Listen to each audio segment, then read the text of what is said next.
Nama Om Vishnu Padaya Krishna Prestaya Bhutale Shrimati Bhakti Vedanta Swaminiti Namane Namaste Saraswati Deve Gauravani Pracharne Nirvishesha Shunyaradi Pastya Chadeshatarne Shri Krishna Chaitanya Prabhu Nityananda Shri Advaita Gadadha Shivas Adi Gaura Bhakta Vrinda Hare Krishna Krishna Krishna Hare Hare Hare Rama Rama Rama Hare Hare Vanchkaptrubhyascha Kripas Sindhubhyevacha Patitanam Pavanebhyo Vaishnavebhyo Namo Namaha Anantakoti Vaishnav Vrinda Ki Jai Srila Prabhupada Ki Jai.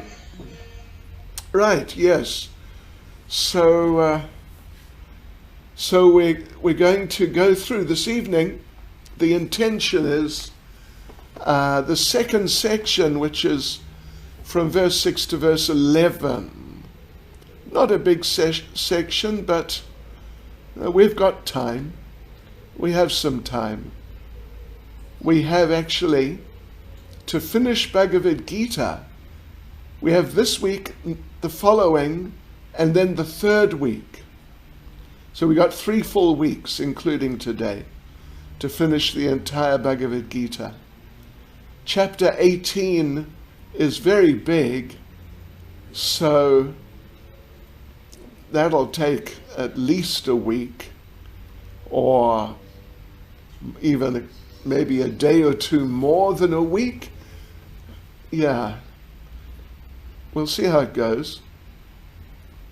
But anyway, so this chapter 15, then 16 and 17, basically we've got 2 weeks, 10 days, maybe 8 days, it just depends. But roughly like that. Okay. So yes, this section then, we've titled Transmigrations, and it begins with verse 6, and it goes on to verse 11. So let us read those verses, the translations. Verse 6, that supreme abode of mine is not illumined by the sun or moon, nor by fire or electricity. Those who reach it never return to this material world. Wow, okay. That's pretty clear, isn't it? That's pretty clear.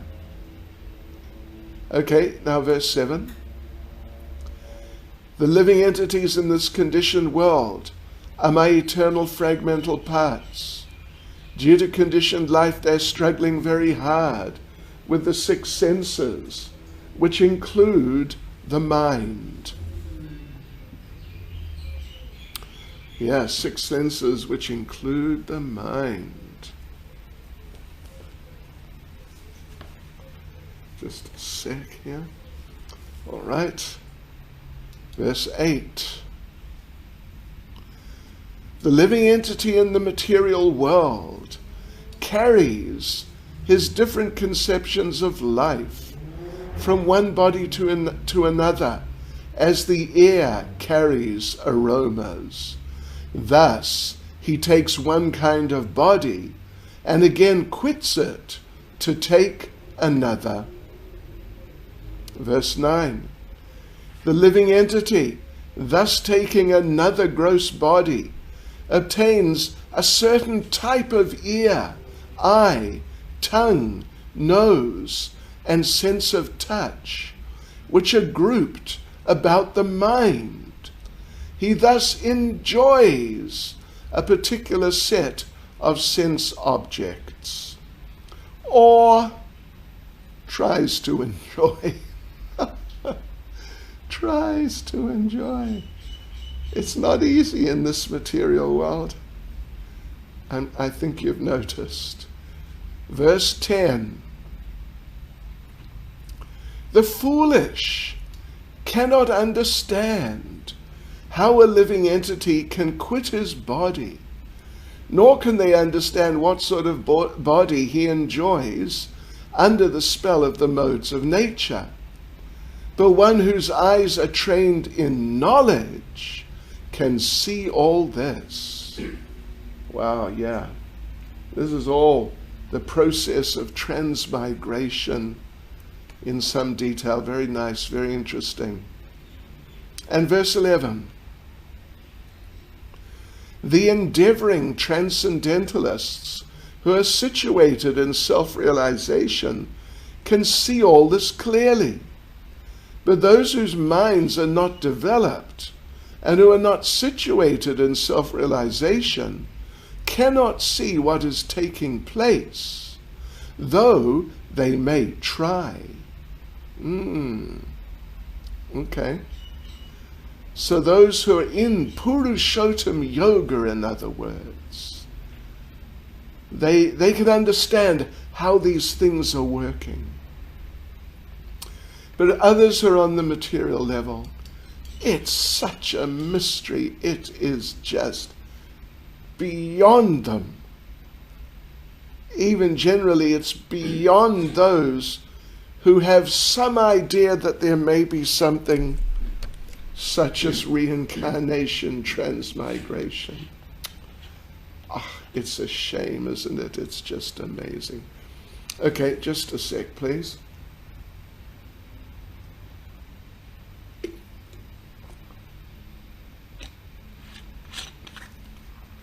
All right. So let us go into a little more detail then. Verse 6.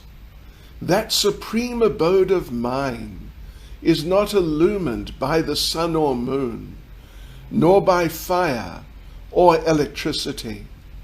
Those who reach it never return to this material world. So, yes, it's a brief glimpse into the spiritual world. We haven't had so much detail. We've definitely had some mention of the spiritual abode where you go and you don't come back from if you're fully Krishna conscious. But this is like an interesting and important detail about it. First of all, it belongs to Krishna. It is mine, Krishna says. And there's no need of illumination even by the sun or the moon. What to speak of fire or electricity. Yeah. So, well, that's because everything is self-luminous. Krishna is self-luminous. The planets are self-luminous. Everything, just everything and everyone is self-luminous.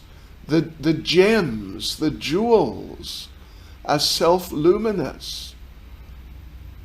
You know, there are descriptions, there are many descriptions actually, how even within this world, in India at least, when you go back to Vedic times, like even just the time of Krishna 5,000 years ago, which in terms of Vedic time is not a long time.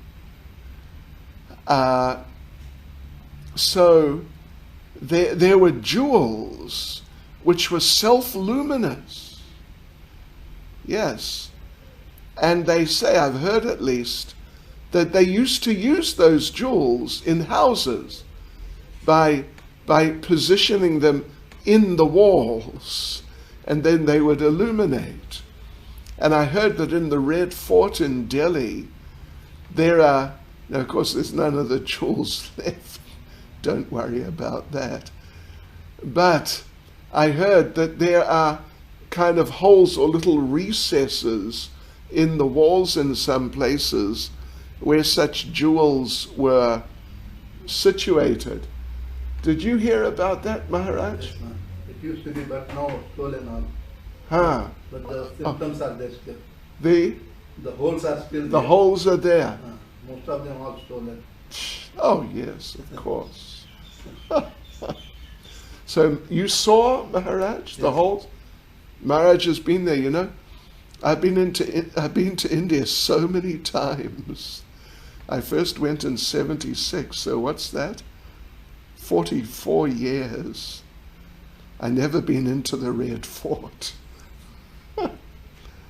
Maybe sometime. I've never been to the Taj Mahal.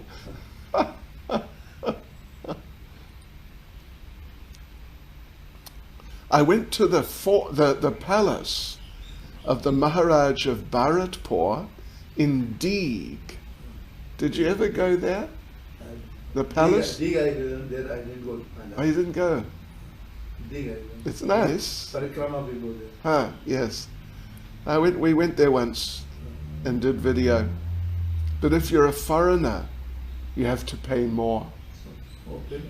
A lot more. Like, I don't know, 5 or 10 times more. Anyway, okay, let's get back to Bhagavad Gita.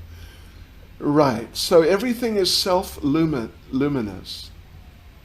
Now we're looking at the first paragraph now. So it is self-revealing, self-dependent. Yeah, like that. Self-sufficient, devoid of miseries such as heat and cold. And the illumination, Prabhupada mentions here in the middle of the purport, the shining effulgence of those planets, the Vaikuntha planets and Goloka Vrindavan, constitutes the shining sky known as Brahma Jyoti. Actually, the effulgence is emanating from the planet of Krishna, Goloka Vrindavan. But part of that shining effulgence is covered by the Mahatattva, the material world. Other than this material world, the major portion of that shining sky is full of spiritual planets, which are called Vaikunthas, chief of which is Goloka Vrindavan. And okay, now on to paragraph 2. Prabhupada makes an interesting statement. Let's see, where is it now? Yeah, right. Here it is. Let me just read it. Two sentences. As long as a living entity is in this dark material world, he's in conditional life. But as soon as he reaches the spiritual sky, by cutting through the false perverted tree, remember the tree from Friday, we got to cut it down. We got to cut it at the roots. Well, anyway, we got to cut it down. Yeah. And then become liberated. So yeah. So cutting through the false perverted tree of this material world, he becomes liberated. Then there's no chance of his coming back here. Whoa, that's a strong statement. No chance. In the verse, of course, what is said is, those who reach it never return to this material world, which is strong enough anyway, but this is even stronger. There is no chance of his coming back here. Gosh, I hope so. I tell you what, my Lord, do I hope so? Do I hope so? Sure. Okay, paragraph 3. Yeah, so Srila Prabhupada, let's just read it here. It's very interesting. One should be captivated by this information. One should, in other words, one should find it very interesting. This is sort of promotional material for Goloka Vrindavan, if you know what I mean. If you, back in the old days, you know, I haven't done it for years, but I used to, go to a travel agent Bobby Naidu's in Durban. How many times did I go there? To buy tickets, now we just do it on the internet, but even now, I haven't traveled since I got back in February. But anyway, in the travel agency, they have all these brochures. Go and visit this place and that place and have a holiday here and there and see the different sights and enjoy the whatever. You know what I mean. And this is kind of similar for Goloka Vrindavan and the spiritual world. It's just such a wonderful place. In this case, it's true. In this case, it's true. You know, in the past, I've been to Mauritius many times, so many times, and of course India, but let's just mention Mauritius. I've been there many times, and it's one of the favorite holiday destinations for kind of generally fairly wealthy South Africans. Yeah, because it's expensive. Wow. So, yeah, so the South Africans go and it's like, yeah, let's go to Mauritius. Wow. And we'll have a nice time. But the Mauritians, many Mauritians are thinking that let's go to South Africa. Let's get off this island. Oh my God, this island. Really? Seriously? Let's get out of here. Let's go to South Africa. So, you know, it's just advertising. And advertising is not always very real. They're basically trying to induce you, even trick you to get your money. Yeah. But now this is real. This is true. Goloka Vrindavan particularly, and the Vaikuntha planets also, but particularly Goloka Vrindavan. What a place! Oh, and therefore Prabhupada begins the third paragraph. One should be captivated by this information. He should desire to transfer himself to that eternal world and extricate himself from this false reflection of reality. For one who is too much attached to this material world, it's very difficult to cut that attachment. But if he takes to Krishna consciousness, there's a chance of gradually becoming detached. And just an interesting little point here from Srila Baladev Vijayabhushan in his purport to this verse. He says that Krishna says that pada,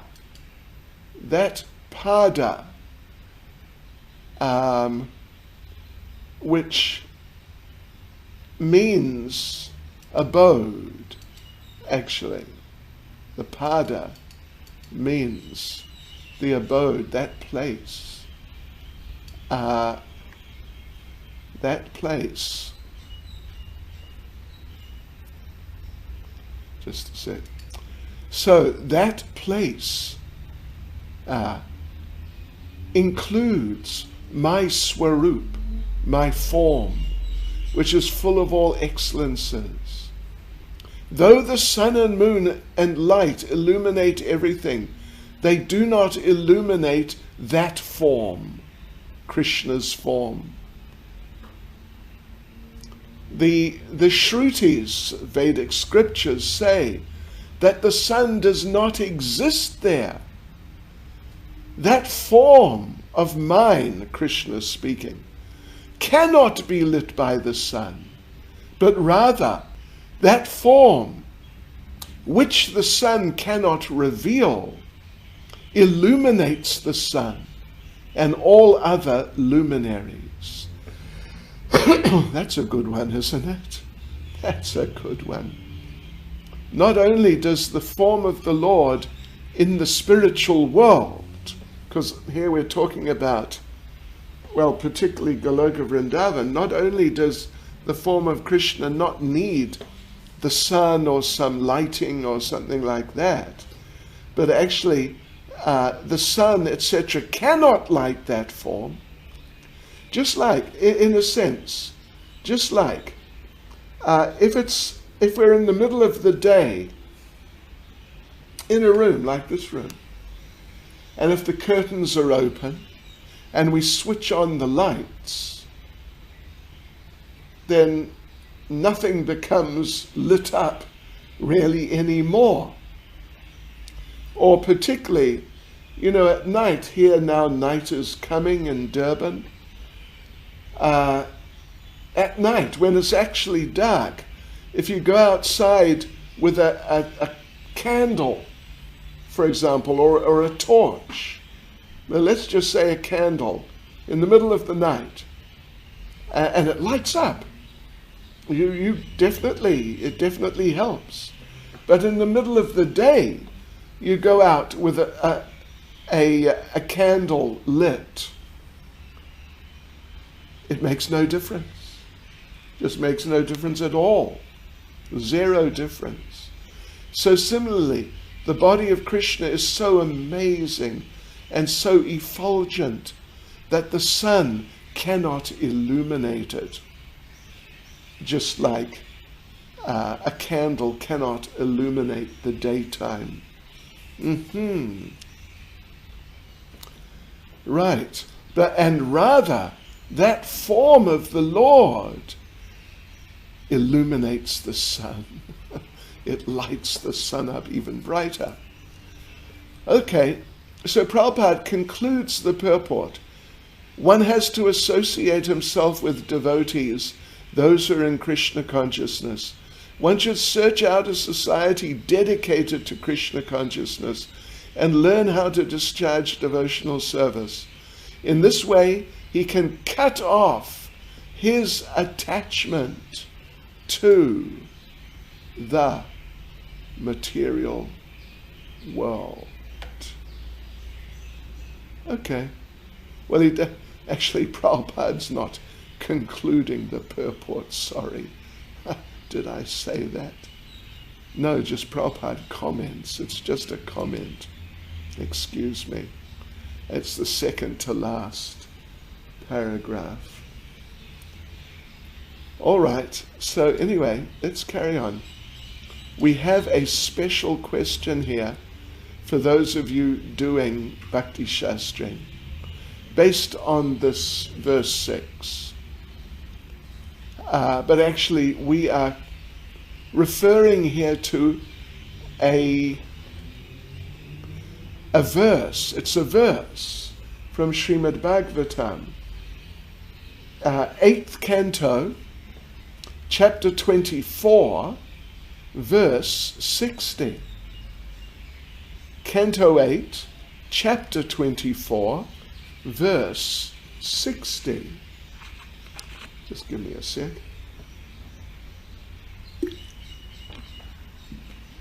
And there, the verse says,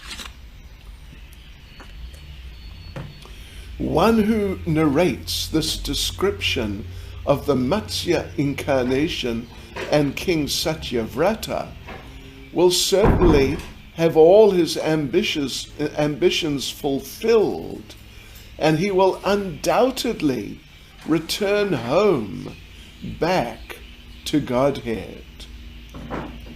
Sure, okay. Anyway, the question, I don't know, but well, this is the question. I don't make up the questions. So the question is,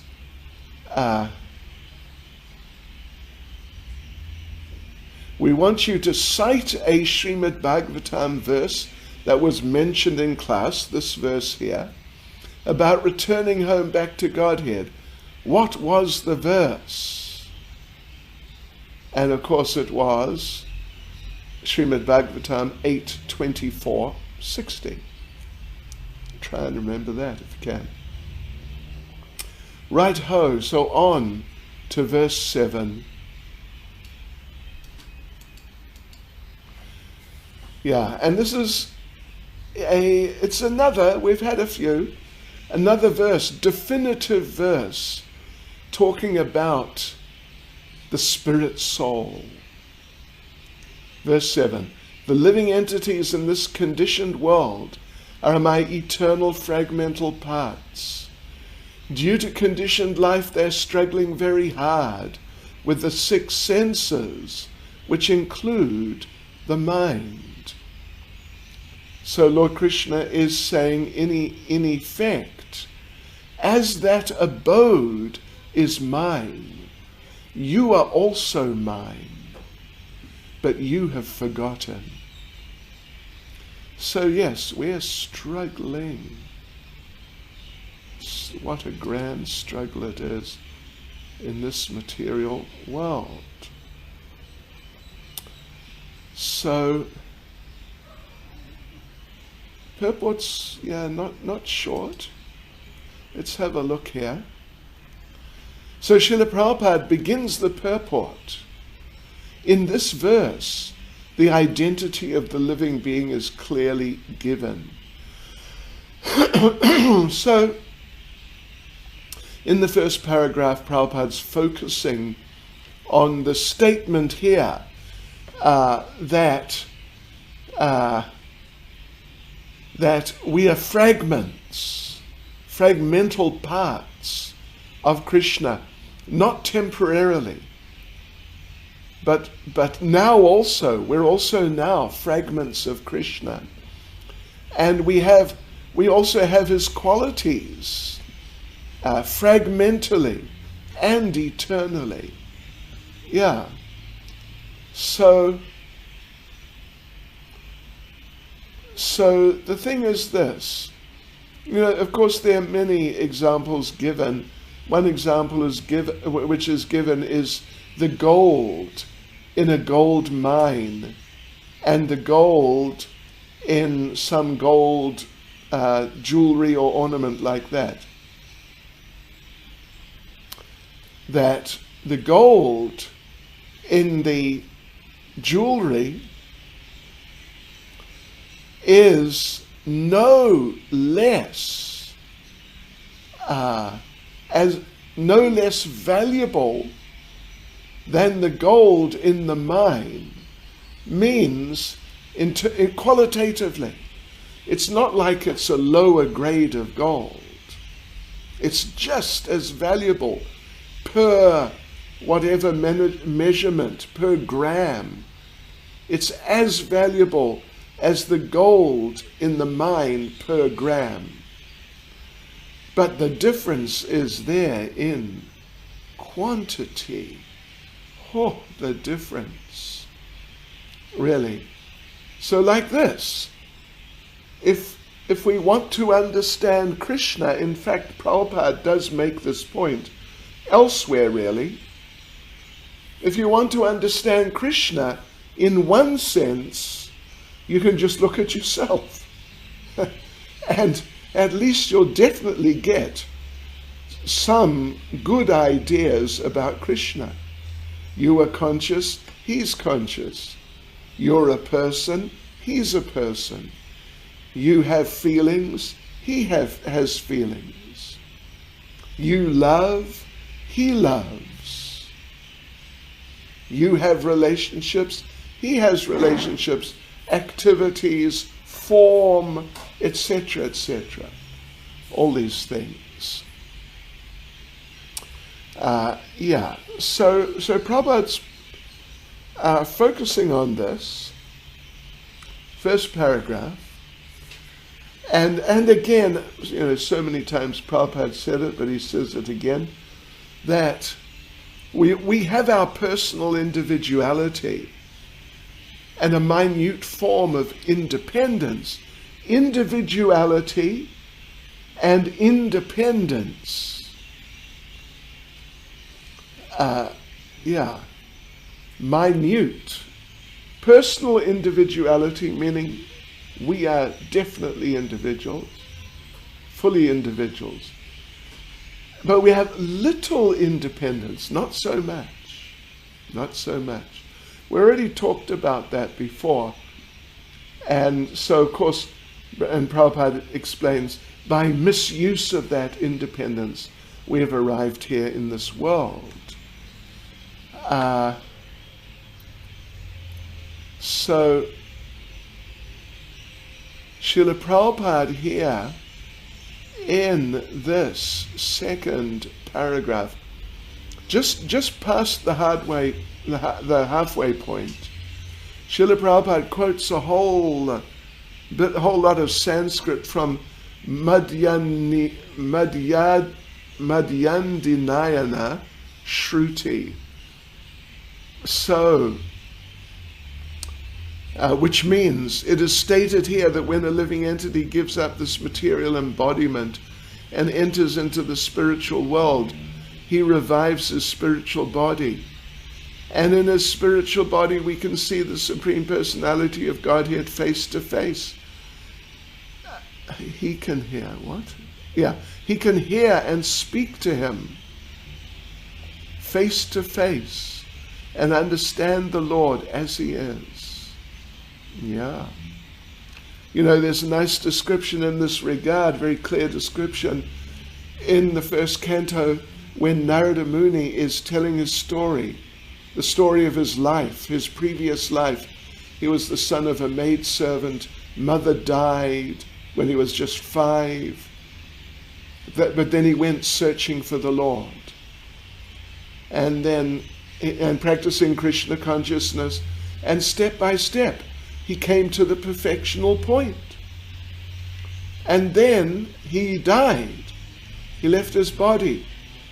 And the one verse there, I forget the exact chapter number, but it's one of those around 5, 6, 7, something like that. Narada Muni tells Srila Vyasadeva that when he died, then he left his body, and his spiritual body, his eternal spiritual body, as well in his case as Narada Muni, the great traveling sage, but in the case of many others, maybe a cowherd boy, maybe a gopi, maybe a cow even, and so on. So his spiritual body as Narada Muni manifested, and the verse says very clearly, Narada says, that I left my body, just like that, out of the body, and just like that, spiritual body manifested. And the actual words he uses are, just like lightning and illumination occur simultaneously. At night if there's an electric storm, sometimes we get these electric storms. We used to get in Cato Ridge, our country ashram many years ago, we used to get electric storms in the night. It's full night, it's just totally dark. And you get all this lightning just coming and coming and coming and coming. And it just lights everything up, at least for some seconds, just like daytime. Just like daytime on an overcast day. It's interesting. So just like lightning and illumination occurs simultaneously, he just left his body and his spiritual body just came out like that. Right. Okay. Then paragraph 3. Paragraph 3. That Srila Prabhupada explains that the words mamai vangsa, which mean that we are fragmental parts and parcels of the Supreme Lord, are also very significant. The fragmental portion of the Supreme Lord is not like some material broken part. Yeah, well, how's this for an example? if you get some, like a samosa, and you break off and a fragment, now you've got two pieces, and it's become a broken thing. And the part you've broken off is, maybe you just break off some small part. So now it's just some broken part. It's not like the whole samosa. That's one type of example. So we are fragmental parts of Krishna, but not like that, like just broken off. Something got broken off. Yeah. Like in a car, in an earthquake. Sometimes buildings, just part of a building just breaks off. And then, it's just a broken piece. So it's not like we're just broken pieces. We're persons, we're individuals. But we're still fragments of Lord Krishna. So, and Prabhupada explains further. Let's just read a little here. We've already understood in the second chapter that the spirit cannot be cut into pieces. This fragment, that's us, is not materially conceived. It is not like matter, which can be cut into pieces and joined together again. That conception is not applicable here. Because in this verse, in fact, the Sanskrit word sanatan is used, which means eternal. Okay. So Prabhupada concludes the purport by saying, that fragmental portion, when liberated from the bodily entanglement, revives its original spiritual body in the spiritual sky, in a spiritual planet, and enjoys association with the Supreme Lord. It is, however, understood here that the living entity, being the fragmental part and parcel of the Supreme Lord, is qualitatively one with the Lord, just as parts and parcels of gold are also gold, as we said. So, here's a couple of interesting little statements. First of all, Baladev Vijayabhushan. He says that Krishna says, in his purport to this verse, the jiva is part of me, the Supreme Lord, alone, mama eva angsa, not part of Brahma or Shiva, who are also lords, but not supreme. That's a good one, isn't it? They're parts of Krishna alone. Then we are not parts of Lord Shiva or Durga or Lord Brahma. And Srila Vishwanath Chakravarti Thakur, here's an interesting little statement. The jiva is eternal and in the conditioned state drags the senses, the sixth of which is the mind, situated in prakriti, situated in delusion. So the jiva, in the conditioned state, drags the senses like a person who drags chains, bolted on his feet, which he proudly accepts, thinking, these are mine. That's good, isn't it? He's chained up like a ball and chain around his ankles, bolted onto his feet. He's just dragging them around, dragging the chains around. So in our conditioned state, we are dragging our material senses. And they're just like those chains. But we're thinking, they are mine. Very nice. So, okay, let's carry on. Verse 8.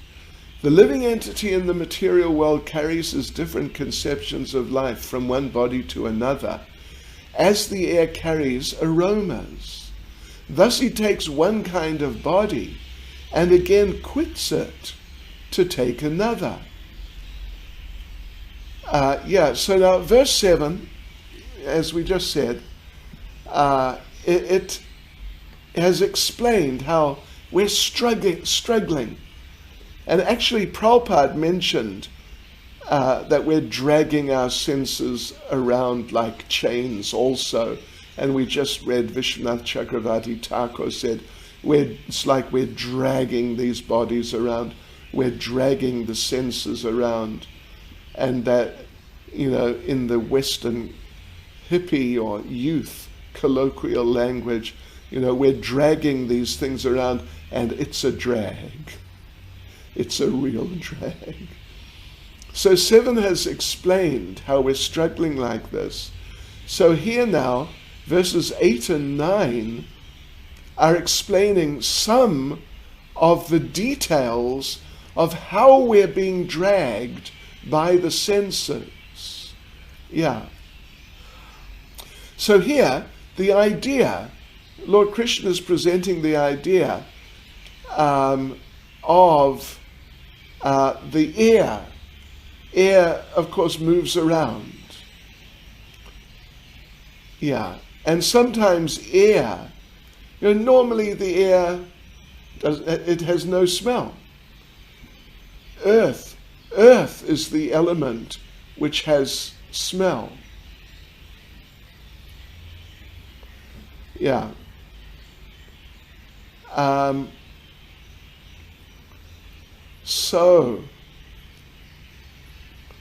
But the air passes across something which has a smell, like flowers, obviously. I mean, certain flowers.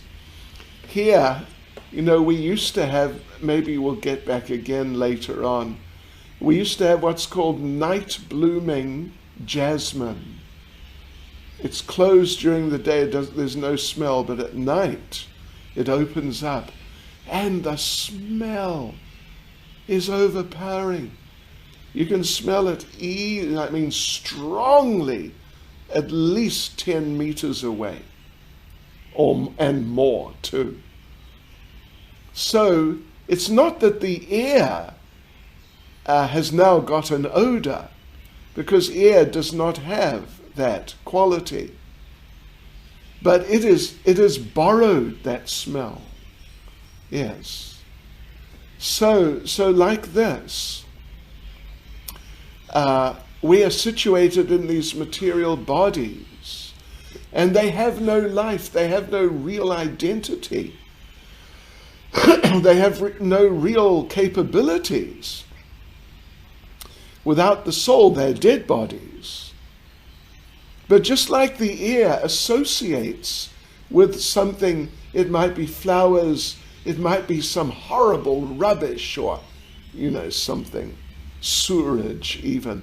And now the air has passed across that, picked up the smell, and the air moves on, and you're on the other side, a little away from that smelly thing. But when the air reaches you, it's still carrying the smell. Yeah. So like this, we're getting these bodies, and actually we have nothing to do with material life. Like the air has nothing to do with any smell. But we have these material bodies, and we are carrying that, the nature of that body in our material lives for a while. Although later we drop it. Yeah.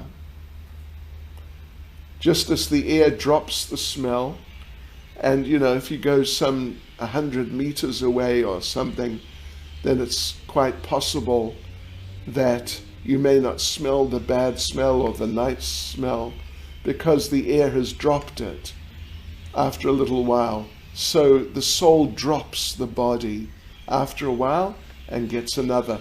Just as the air drops the smell and then carries on and then picks up another smell. So this is the idea. This is the idea. So Prabhupada's making the point that we Our future is in our hands. Our future is in our hands. Right at the beginning, Prabhupada says of the purport, the change his body undergoes depends upon him. So how we live, we're going to get in the next body. Yeah. Or we can go to Goloka Vrindavan. Yeah. So then, when you go on to the next body, you carry the conceptions with you into the next body. Therefore, you get a next body in terms of your previous lifetime. Yeah. If you cultivated a certain consciousness, you take the consciousness with you and get a body in terms of that consciousness. And Srila Vishwanath Chakravarti Thakur makes a comment, having gone into a body, what does he do? He takes shelter of the senses, such as the ear and also the mind, and tries to enjoy the objects of the senses, such as sound. Yeah. Oops, wait a minute. Where am I going?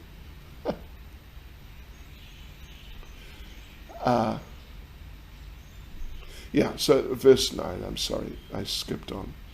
The living entity, thus taking another gross body, obtains a certain type of ear, eye, tongue, nose, and sense of touch, which are grouped about the mind. He thus enjoys a particular set of sense objects. So like Vishwanath Chakravarti Thakur said, you take shelter of the senses of the body. Each body has its particular senses, and you get one body, it has a certain set of senses. You get another body, it has a different set of senses, and whatever body you get, you just accept those senses and take shelter of them, and they then control your life. Yeah. So Prabhupada explains that through developing a certain type of consciousness, you get a certain set of senses and you become controlled by them. And therefore we find in different species, they have different likes and dislikes. And Srila Prabhupada gives the classic example, does he? Well, he doesn't here actually. But elsewhere he gives the classic example that we like nice halava, but the pig doesn't. The pig prefers stall. So Prabhupada explains in the purport, consciousness is originally pure like water, but if we mix water with a certain color, it changes. Similarly, consciousness is pure, for the spirit soul is pure, but consciousness is changed according to the association of material qualities. Your consciousness changes, you get a different body with a different set of senses, which you become completely invested in.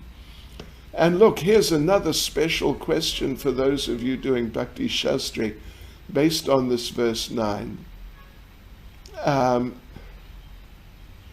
So this is a verse now from Chaitanya Charitamrita, Antya Leela chapter 6, verse 199.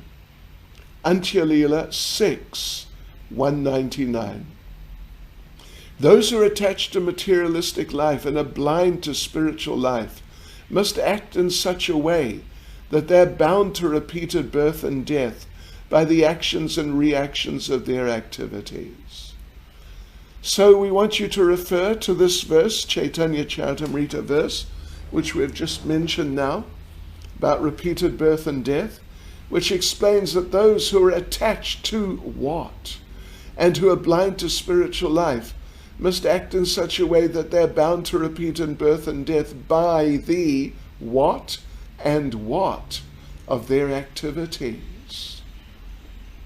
And the answers are attached to material life and bound to repeated birth and death by the actions and inactions, reactions. There's a mistake here. Krishna. Anyway, these things happen. Actions and reactions of their activities. Okay, so let's go on to 10. The foolish cannot understand how a living entity can quit his body, nor can they understand what sort of body he enjoys under the spell of the modes of nature. But one whose eyes are trained in knowledge can see all this.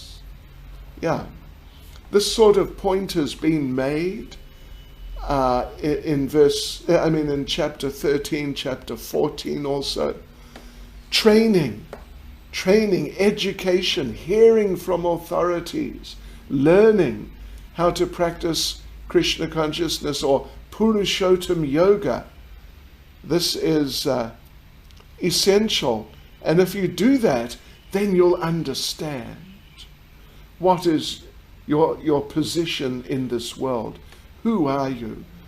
How is this world working? And what is really the goal of life? Going back to Godhead, and then you can do that. So the point is that foolish people can't do that. They can't see these things. The devotees can, because the devotees are practicing Purushottam yoga. So Srila Prabhupada explains at the beginning, the word jnana chakshusha is very, what am I doing here? 10. The word jnana chakshusha is very significant. Without knowledge, one cannot understand how a living entity leaves his present body, nor what form of body he is going to take in the next life, nor even why he's living in a particular type of body.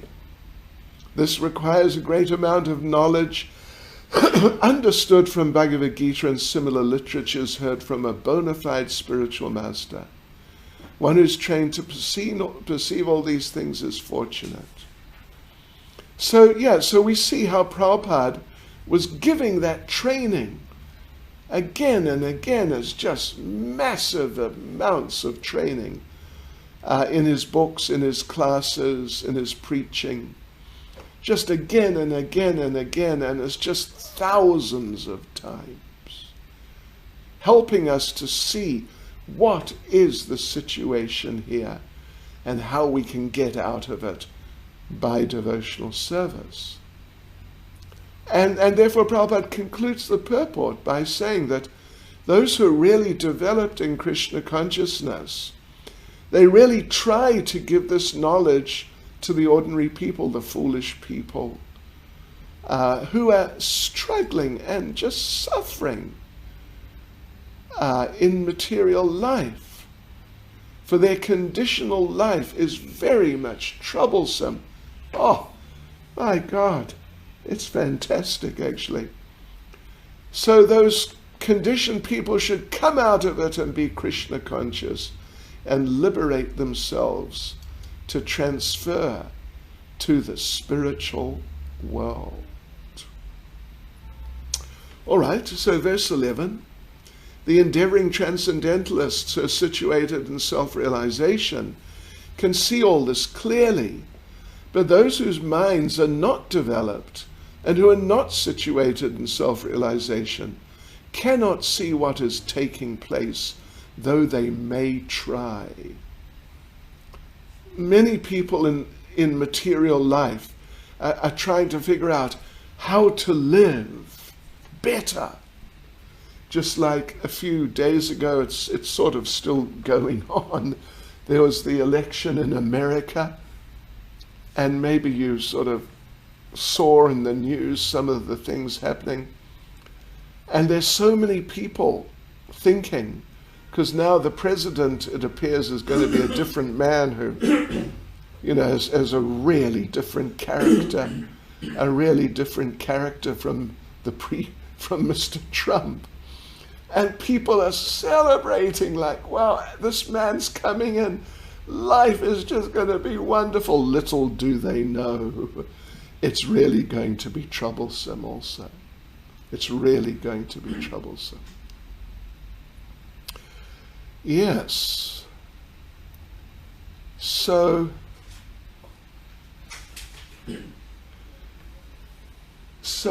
this is what material life is like.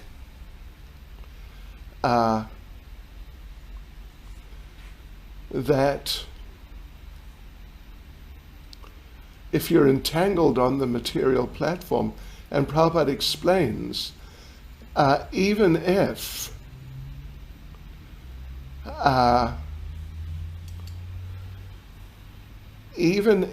someone practices some form of yoga, Prabhupada mentions here, that in the present day there are many so-called yogis, and there are many so-called associations of yogis, but they're actually blind in the matter of self-realization. They're simply addicted to some sort of gymnastic exercise and are satisfied if the body is well built and healthy. They have no other information. So we have to practice this Purushottam Yoga, which is basically devotional service. And then we'll become situated as stated here. We'll see what's going on in the material world very clearly. But then we'll also go back to Godhead. So Srila Prabhupada comments that, concludes the purport, only those who are actually in the yoga system and have realized the self, the world, and the Supreme Lord, in other words, the bhakti yogis, those engaged in pure devotional service in Krishna consciousness, can understand how things are taking place and then go back to Godhead. So, okay, we'll carry on tomorrow. Hare Krishna. Srila Prabhupada Ki Jai.